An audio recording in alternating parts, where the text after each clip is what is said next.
palavra vai ser um pouco mais curta.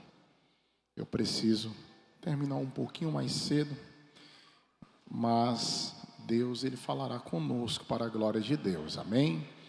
E eu queria até avisar os irmãos, ao final, a gente sempre atende com muita alegria os irmãos, mas ao final eu não vou poder atender nenhum irmão, porque eu já saio daqui com a irmã Paula, um compromisso, tá bom?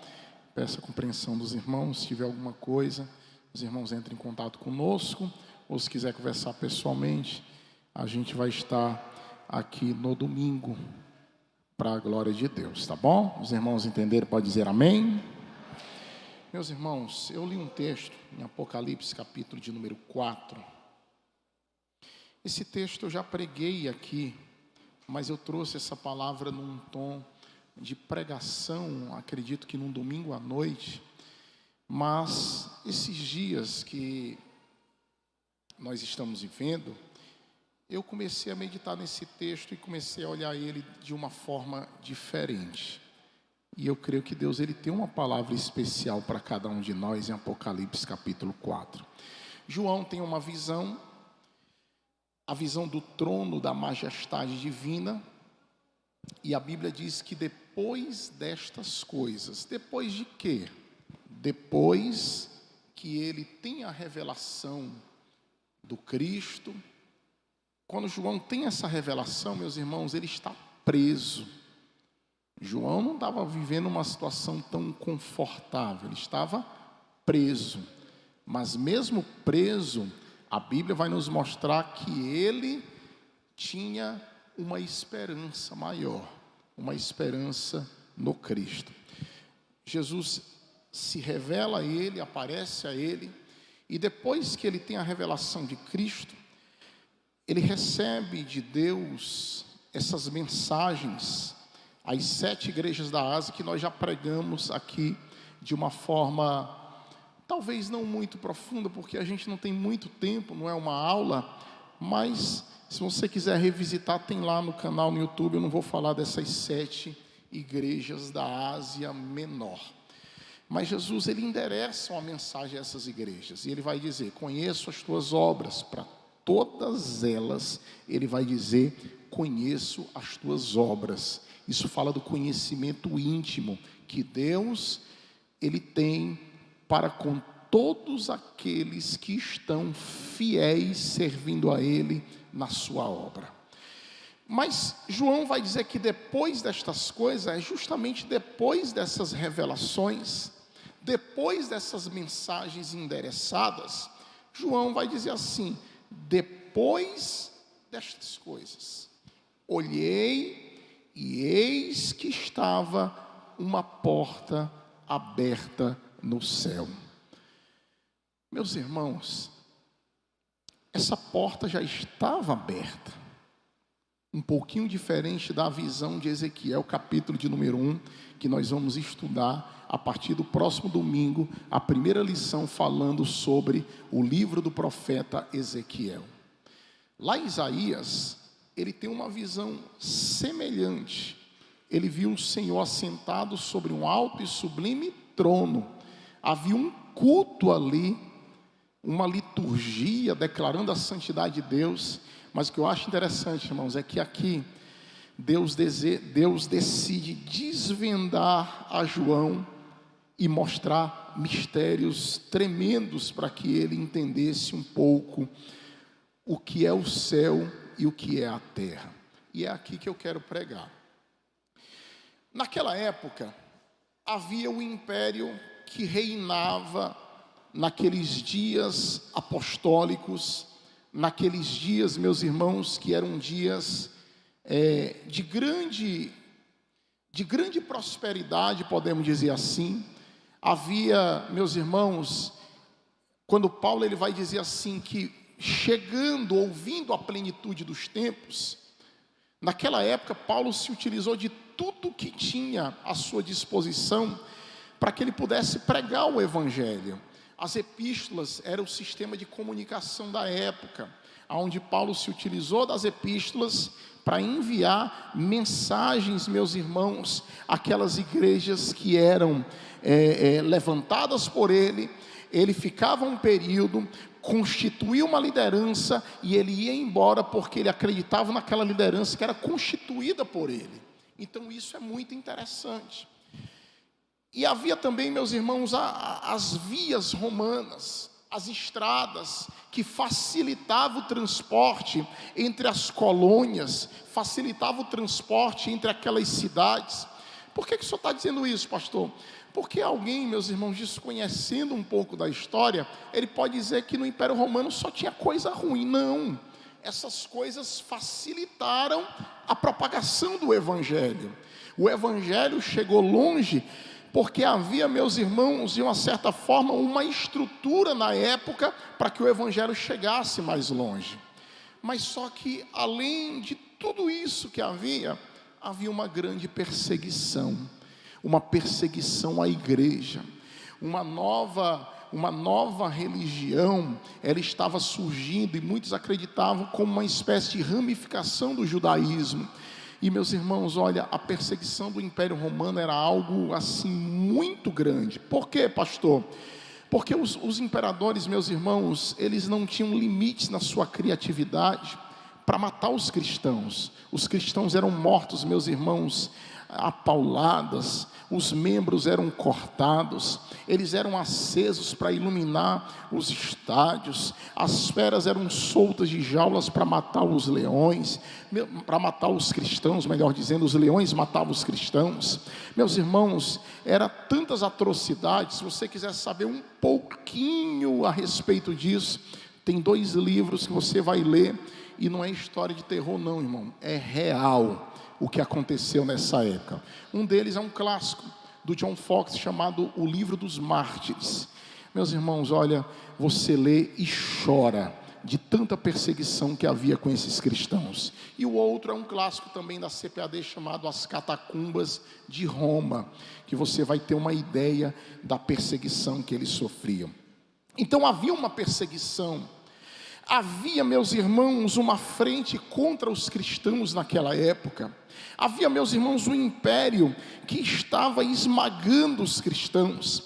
E quando, meus irmãos, a promessa do Messias, agora eu volto um pouquinho para os evangelhos e um pouquinho no Antigo Testamento, quando havia a visão do Messias, a visão de que Cristo viria, a visão do judeu, meus irmãos, era de que Cristo viria como um líder político, que iria restaurar todas as coisas. Ele viria como um líder político que trazia restauração. Essa era a visão do judaísmo. Mas quando Cristo ele vem, e ele vem como um grande líder, mas não o líder que aquele povo queria, não o líder que aquela nação queria, não o líder como os judeus queriam. Ele veio como um líder, irmão, propagar o evangelho, propagar a mensagem cristã. Ele não veio para destituir o imperador de Roma e assumir o império romano. Ele não veio para nada disso. A missão de Cristo era pregar e trazer restauração à vida das pessoas. Só que eles não compreendiam isso. Isso não era bem compreendido na época. Jesus ele veio, meus irmãos, e a gente já conhece a história. Ele prega, ele cura, ele ensina, ele é crucificado, ele morre, mas a Bíblia diz que ao 3º dia Jesus Cristo ressuscitou. E quando ele ressuscita, ele traz esperança à igreja, e ele deixa uma missão para a igreja. Qual é? Ide por todo o mundo pregar o evangelho a toda criatura. Quem crê e for batizado será salvo, porém quem não crê já está condenado. E estes sinais hão de acompanhar aqueles que creem. Em meu nome expulsarão demônios, falarão novas línguas, imporão as mãos sobre os enfermos e os curarão. Se acidentalmente beber alguma coisa mortífera, não lhes fará dano algum. E a Bíblia também vai dizer lá em Mateus: ide e fazei discípulos em todas as nações, batizando-os em nome do Pai, do Filho e do Espírito Santo. Então, meus irmãos, quando a igreja começa, a gente vai ver também, meus irmãos, a igreja começando na autoridade do Espírito Santo. A perseguição à igreja de Jesus, meus irmãos, era uma perseguição religiosa. Até um pouquinho depois de Atos, no início da igreja, e se você pegar os evangelhos, qual era a perseguição de Cristo e qual foi a perseguição da igreja? Uma perseguição religiosa. Eram os fariseus, eram os saduceus, eram os escribas que se reuniam para perseguir a Cristo. Quando a igreja começa, aquela perseguição, meus irmãos, continua. Somente em Atos capítulo de número 12, eu estou apresentando esse pano de fundo, irmãos, aqui para a gente entender o que Deus quer falar conosco. É que vai começar a perseguição política sobre a igreja. A Bíblia diz que Herodes, meus irmãos, ele mata a Tiago, e quando mata a Tiago, Tiago é o primeiro apóstolo mártir da igreja. Pastor, e Estevão? Estevão não era apóstolo, ele era um diácono, mas o primeiro apóstolo mártir da igreja foi Tiago. E quando Tiago ele morre, alguém diz assim: vamos matar o pastor, vamos matar a Pedro, porque se matar o pastor, as ovelhas vão se dispersar. E a Bíblia diz, meus irmãos, que alguém sensato disse: não, como nós estamos na Páscoa, vamos esperar o dia dos pães asmos terminar, quando acabar, que os judeus voltarem para casa, porque, irmãos, é incrível, a história vai dizer que quando existia a Páscoa, que era a principal festa dos judeus, meus irmãos, a população, ou os habitantes, ou melhor dizendo, aqueles que peregrinavam a Jerusalém, dava 5 vezes mais os habitantes daquela época. Alguns chegam a dizer que chegava a 1,5 milhão de pessoas ali por ocasião da festa. Então foi sensato: não, vamos terminar a festa dos asmos e depois a gente mata o pastor, que é Pedro. Só que aí, meus irmãos, a gente vai se relembrar agora que em Atos 12, a Bíblia diz que Deus interviu na prisão de Pedro, que eu acho que foi o que o Jefferson pregou aqui segunda-feira, o diácono Jefferson. Milagrosamente Deus interviu, as cadeias foram abertas, as correntes foram soltas, Deus abriu a porta milagrosamente. Pedro saiu, porque havia uma igreja orando pela vida do seu pastor, da sua igreja, do seu líder. E quando ele chega lá batendo na porta, meus irmãos, eles nem acreditam que o milagre que eles estavam orando já estava batendo na porta deles. Diga para o irmão que está do seu lado, diga para ele assim: continue orando. Fale mais forte: continue orando. Já já o milagre vai bater na porta. Quem crê pode dar glórias ao Senhor. Meus irmãos, foi aí que a perseguição política começou. E essa perseguição começa e ela não acaba mais. O Império Romano decide perseguir os crentes, porque a perseguição era só religiosa. Lembra de Saulo? Saulo, Saulo, por que me persegues? Duro é para ti recalcitrar contra os meus aguilhões. Quem és tu, Senhor? Eu sou Jesus a quem tu persegues. Só que a gente vai perceber, meus irmãos, que a perseguição política continua. E é desde essa época a perseguição política sobre a igreja. Quando João, ele tem a visão em Apocalipse capítulo de número 4, de uma porta aberta no céu. O Império Romano, meus irmãos, era algo tão grande. Era uma espécie de Titanic que jamais afundaria. Havia uma crença na época de que o imperador, ele era considerado Deus, ele era Deus, e que as principais decisões saíam do trono de Roma, saíam do Império de Roma. Alguém dizia assim: não adianta, porque as decisões partem de Roma. Se o imperador quer paz, vai haver paz. Se o imperador quer guerra, vai haver guerra. Era crendice entre todos. Só que aí entra a revelação de Deus, meus irmãos. A Bíblia diz que depois destas coisas, João olhou Ele estava preso numa prisão domiciliar romana, sem esperança, sem portas abertas. Ele olhava para um lado, porta fechada. Ele olhava para o outro, porta fechada. Ele olhava para trás, porta fechada. Ele olhava para frente, porta fechada. Mas quando ele olhou para o céu, a porta estava aberta. Olhe para o seu irmão e diga para ele: quando tudo estiver fechado, olha para o céu, que lá tem porta aberta para a sua vida. Quem pode glorificar o nome do Senhor nessa noite? Está faltando a igreja olhar para o céu, irmão. Está faltando a gente olhar para o céu. Quando você está caminhando com a palavra e olhando para o céu, você tem a esperança nele, você tem a esperança no Cristo.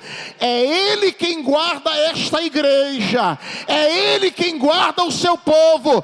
Olha para o céu, que lá tem porta aberta para a sua vida. Ele olha para o céu, mesmo diante da perseguição, e ele vê uma porta aberta.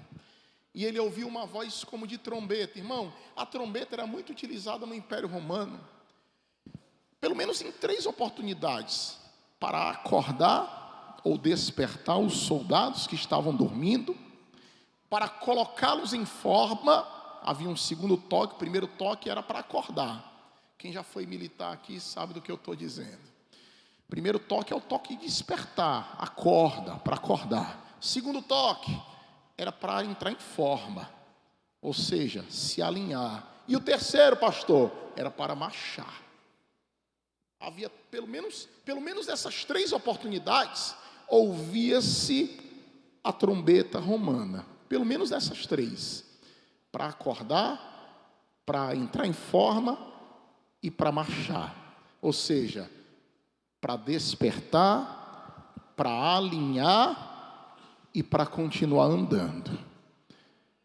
A Bíblia diz que ele ouviu uma voz como de trombeta. É como se Deus estivesse dizendo assim: João, acorda, se alinha comigo aqui e não pare não, eu vou te mostrar como é que as coisas funcionam na terra. Porque, irmão, se a gente não vigiar, se a gente não tiver intimidade com a palavra em oração, a gente vai cair, irmãos, no erro de achar que as coisas são só aqui na terra que elas funcionam. E não é, irmão. A Bíblia diz que toda autoridade, repita comigo, toda autoridade é constituída por Deus. Irmão, então acabou, fica tranquilo, porque Deus está regendo tudo aqui na terra. O trono de Deus está em atividade. Quando João ele tem a visão, meus irmãos, destas coisas, é como se Deus estivesse dizendo: João, peraí, João, eu vou te mostrar o céu pelo lado de dentro. Eu vou te mostrar que o Império Romano não é nada diante da minha glória e da minha presença. Aí, meus irmãos, lembra que eu falei lá atrás que havia uma crendice de que o Império de Roma é quem comandava tudo? Aí João vai dizer assim, versículo 2: e logo fui arrebatado em espírito, e eis que um trono estava posto no céu, e só tinha um assentado sobre esse trono. Sabe o que Deus estava dizendo para João? João, não é o trono de Roma que comanda as coisas não, João. Quem comanda tudo é o trono que está no céu e aquele que está assentado. Irmão, se Deus quiser fazer, Ele faz. Deus mata, Deus dá vida, Deus abre, Deus fecha. Quem comanda é o trono que está no céu. Quem crê nisso pode dar glória a Deus esta noite. E pode ter certeza, meus irmãos, João tem essa visão.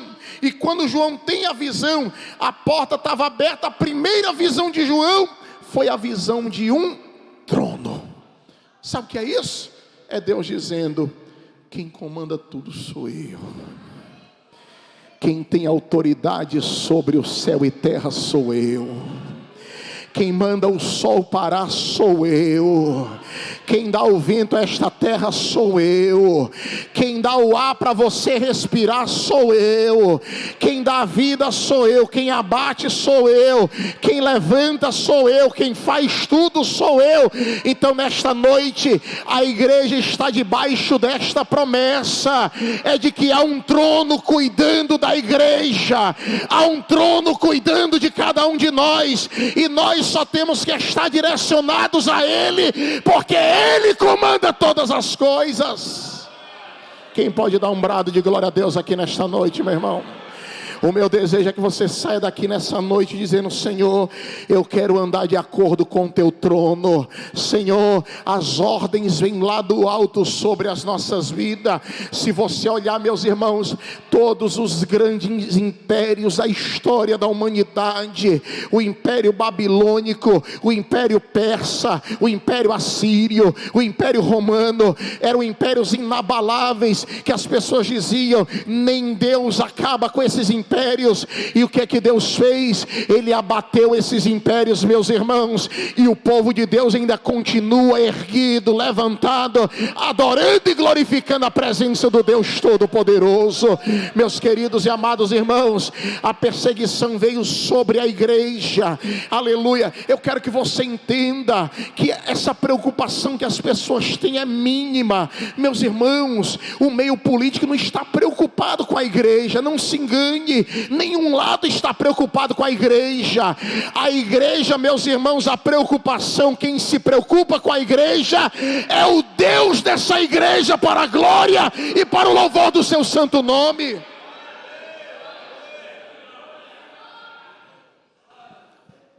Meus irmãos, a gente não pode cair nessa polarização, meus irmãos. A gente precisa estar atento às verdades divinas e entender que nós estamos vivendo os últimos dias. Nós não podemos nos dividir. Nós temos que estar caminhando no mesmo propósito. E eu vou dizer uma coisa para os irmãos: o futuro rei desta terra não será Adolf Hitler. O futuro rei desta terra não será Napoleão Bonaparte. O futuro rei desta terra não será Alexandre o Magno. O futuro rei desta terra não será Nero nem Diocleciano. O futuro rei desta terra não será Maitreya nem o anticristo. Já está profetizado. O futuro rei desta terra, ele vai reinar de mar a mar, ele vai reinar de norte a sul, de leste a oeste, e o nome dele é Jesus Cristo. Se você acredita nisso, levante as suas mãos e glorifique o futuro rei desta terra. Ele vai voltar e buscar a sua igreja. Ele virá, ele vem buscar o seu povo santo. E se eu fosse você, adorava ele, porque ele vai ser o futuro rei desta terra. Adore a Deus nesta noite.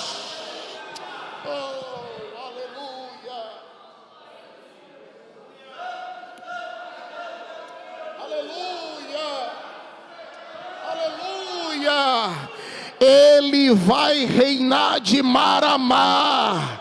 Ele vai reinar nesta terra.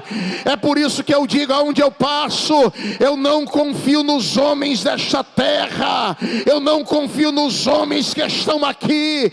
Eu confio no Rei dos Reis e Senhor dos Senhores.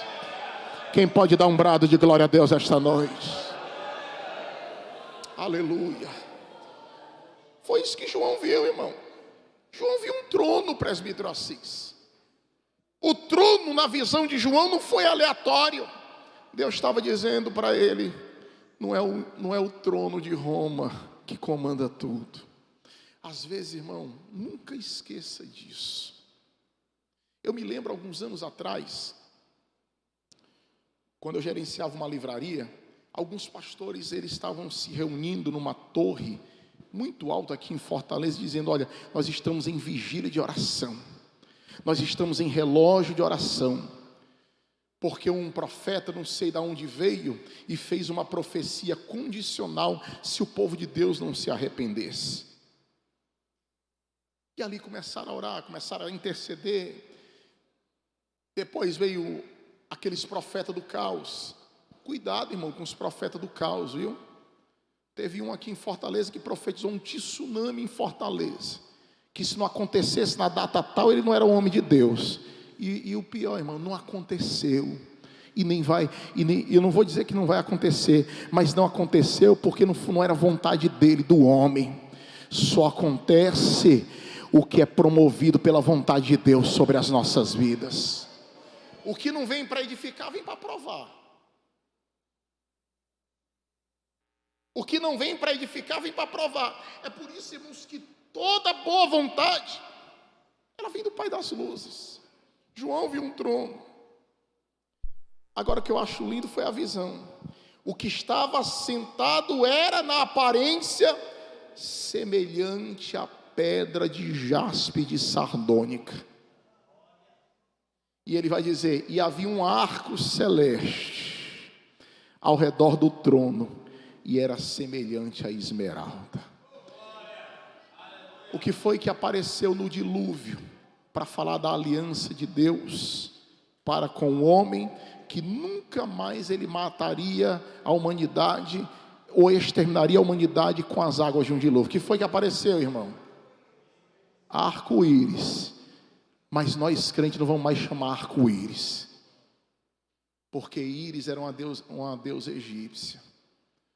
O nome correto era para ser arco de Deus, porque foi Deus quem colocou aquilo lá nos céus. Todas as vezes que você olhar para aquele arco, aqui não é muito comum porque é a terra do sol, mas lá na minha terra em Brasília, irmão, que às vezes faz um frio de chover gelo, meus irmãos, aqui e acolá a gente via o arco. Quando você olhar para esse arco, você não vai se lembrar de que ele é símbolo dos defensores da libertinagem sexual, não. Você vai se lembrar que aquele arco é um sinal de Deus para a humanidade. Foi ele quem disse: eu não extermino mais a humanidade com as águas de um dilúvio. Meus irmãos, quando João teve a visão, que ele vê aquele que estava sentado no trono, a primeira coisa que João vê, além do trono, além daquele que estava no trono, ele viu o arco celeste, o mesmo do dilúvio. Sabe o que Deus estava dizendo? João, eu ainda sou o mesmo Deus de aliança.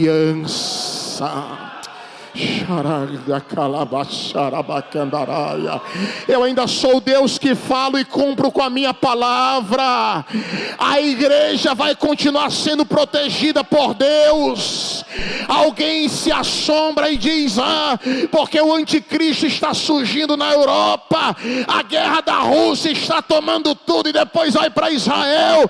Meus irmãos, já está profetizado: se a Rússia avançar para Israel, saraivada de pedra vai descer do céu e Deus vai acabar com tudo, porque é promessa da palavra de Deus.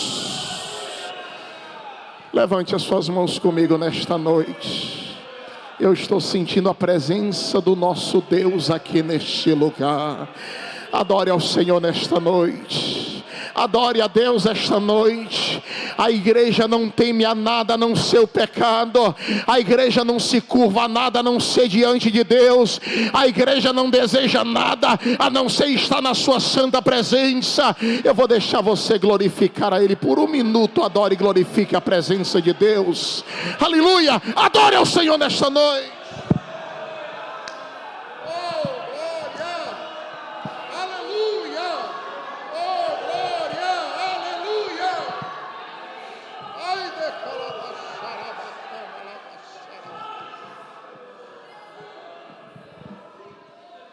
João viu o arco celeste. Deus estava dizendo: eu sou Deus de aliança. Uma vez ouvi alguém dizer assim: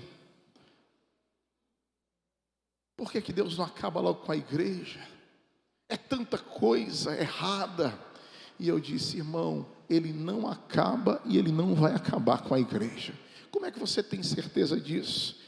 Porque está profetizado na palavra que não abrir e fechar de olhos, Ele vai vir, meus irmãos, ao soar da trombeta, aleluia, a gente vai encontrar Cristo nos ares. Aquele que morreu em Cristo vai ressuscitar primeiro. Aquilo que é mortal vai se revestir da imortalidade. Aquilo que é corruptível vai se revestir da incorruptibilidade. Nós seremos arrebatados, tomados à força, aleluia. A gente vive tensões nesse mundo. Outro dia alguém disse assim: pastor, o senhor sabia que a Coreia do Norte, a Rússia, e falou mais uns 2 países, eles têm material nuclear para acabar com a terra 17 vezes, aleluia, só no apertar de um botão. E eu disse: glória a Deus. E por que você dá glória a Deus? Porque na hora que eles quiserem acabar com a terra, acabar com a igreja, Deus vai vir primeiro arrebatar a sua igreja. Nós vamos subir e encontrar o Senhor nos ares, e lá sentaremos nas bodas do Cordeiro, iremos adorar o Senhor Jesus Cristo.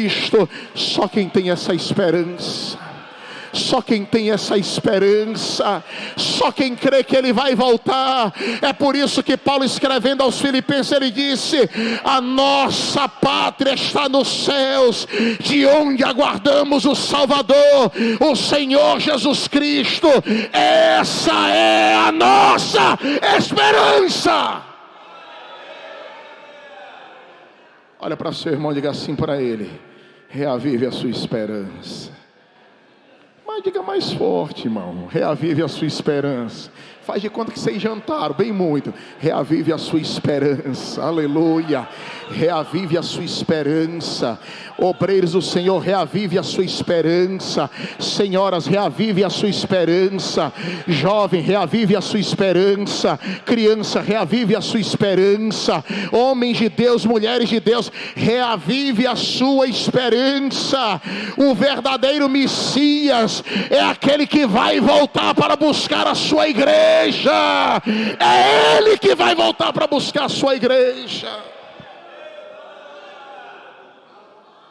Irmão, eu vou terminar. Não vai dar tempo de terminar essa mensagem hoje, mas outro dia a gente continua ela. A Bíblia diz assim: e ao redor do trono havia 24 tronos, e eu vi assentados sobre os tronos 24 anciãos, vestidos de vestes brancas, e tinham sobre a cabeça coroas de ouro. Havia 12 tribos, e no Antigo Testamento, e no Novo Testamento 12 apóstolos. Alguém diz que isso aqui é uma representação da totalidade da representação, tanto no Antigo quanto no Novo Testamento. Por isso 24 anciãos, eles estavam diante do trono. Mas irmãos, eles tinham coroas de ouro. Não eram quaisquer pessoas, eram pessoas que tinham uma importância muito grande. Só que o texto diz assim: e do trono, preste atenção, irmão, saíam relâmpagos e trovões e vozes, e diante do trono ardiam 7 lâmpadas de fogo, as quais são 7 Espíritos de Deus. E havia diante do trono um como mar de vidro. O mar de vidro fala da transparência do trono. Os estadistas dessa terra, preste atenção nisso, irmão, é sempre uma coisa muito camuflada. Você nunca compreende realmente o que está acontecendo. Eles mentem. Eles dizem uma coisa hoje: não vou apoiar fulano, amanhã já estão virando a casaca. Eles brigam. Irmãos, a gente não sabe o que acontece, é tudo muito camuflado. Mas sabe o que eu glorifico a Deus, presbítero Soares? É que nesse trono tem um mar de vidro. Sabe o que é isso, irmão? Isso fala de transparência. Não há nada enganchado. Não há nada, meus irmãos, que foge à presença do nosso Deus. Isso fala de transparência. Mar de vidro semelhante ao cristal. E no meio do trono, ao redor do trono, 4 animais cheios de olhos, por diante e por detrás. Isso aqui fala de visibilidade total. Irmão, o que vem do trono, tudo vê. Até o que está oculto. Até o que está distante. Até o que está, meus irmãos, foge aos nossos olhos. E o primeiro animal, eu vou parar aqui no versículo 7. Aqui eu vou terminar e vocês me cobrem para continuar até o versículo 11 num próximo momento. O versículo 7, meus irmãos, havia 4 animais. O primeiro deles era semelhante a um leão, rei da selva. O segundo, semelhante a um bezerro, fala do sacrifício. Podemos dizer que é o principal no sacrifício. O terceiro animal, o rosto como de um homem, o rei da criação. E o quarto era semelhante a uma águia voando, a rainha dos céus. Mas só que o texto diz, meus irmãos, que esses 4 animais tinham cada um respectivamente 6 asas ao redor, por dentro estavam cheios de olhos. Só que o texto diz, eu vou terminar aqui, eles não descansavam, nem de dia e nem de noite, dizendo: Santo, Santo é o Senhor Deus, o Todo-Poderoso, o que era e que é e que há de vir. Eu disse, meus irmãos, que o leão reina na selva, o bezerro, o principal do sacrifício, o homem reina no mundo e a águia reina no céu. Mas o texto diz que esses reis que estavam nessa visão, todos eles reconhecem o rei que está sentado no trono, e é por isso que eles dizem: nós não somos reis, o rei é aquele que é santo, santo, santo é o Senhor Deus, o Todo-Poderoso, o que era, o que é e o que há de vir. Quem pode dar glórias ao nome do Senhor nesta noite? Fiquemos de pé, meus irmãos.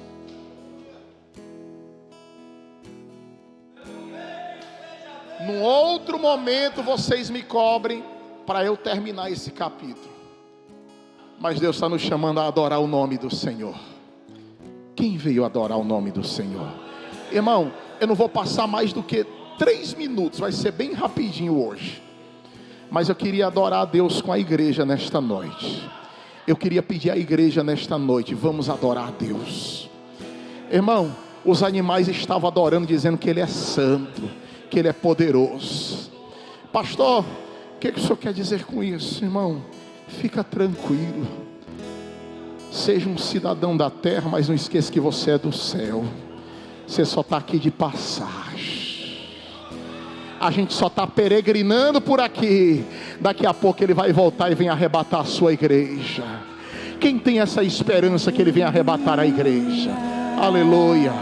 Pai, eu acabei de pregar a Tua palavra. Eu quero adorar bem rápido com os irmãos. E eu quero te pedir: encha a Tua igreja com esta convicção. Em nome de Jesus, Pai. Coloque a mão sobre o seu coração. Coloque a mão sobre o seu coração. Vamos adorar o nome do Senhor nessa noite. Bem rapidinho. Aleluia.